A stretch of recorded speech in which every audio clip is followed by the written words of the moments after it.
Сәлем баршаңызға, менің каналыма қош келдіңіздер. Бүгін сіздермен жет шелпектің дайындалу жолымен бөлісетін боламын. Ең алдымен керекті заттарымыздың барлығын осылай дайындап алып, рет-ретімен ыдысымызға салып, сұйық массамызды дайындап аламыз. Осылай жақсылап араластырып болғаннан кейін ақырындап ұнымызды салып, қамырды үйлеуге кірісеміз. Видеодағы қоспамыздың барлығын мен описание бөліміне жазып қойдым, достар. Сол жақтан қарап, жет шелпектің дайындалу жолын үйреніп, достарыңызды, бауырларыңызды қуантуларыңызға тілектеспін.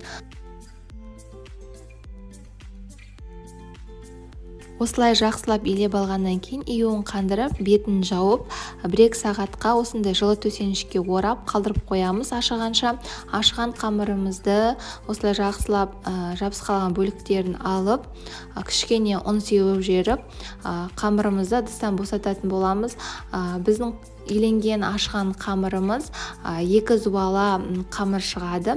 1 зуаласын осылай жақсылап илеп, мен 1 зуаладан жет шелпек пісіретін боламын. 1 зуаланы осылай 2-ге бөліп, оны тағы да 7-ге бөлеміз. 7 бөлікке бөлген қамырымызды осылай дөңгелектеп бір шетке қоя береміз. Осылай дөңгелектеп жет шелпегіміздің барлығын бір шетке қойғаннан кейін үстінен кішігірім мата жауып қоямыз, қаязып қалмау үшін.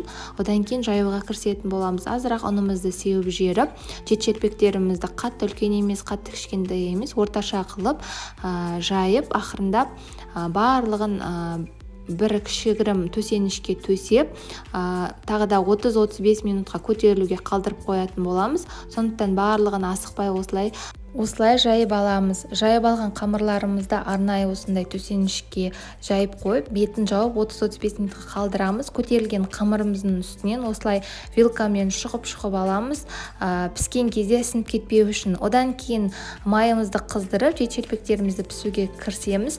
Осылай 2 бетін аударып отырып, қызарғанша жақсылап пісіріп аласыздар, достар.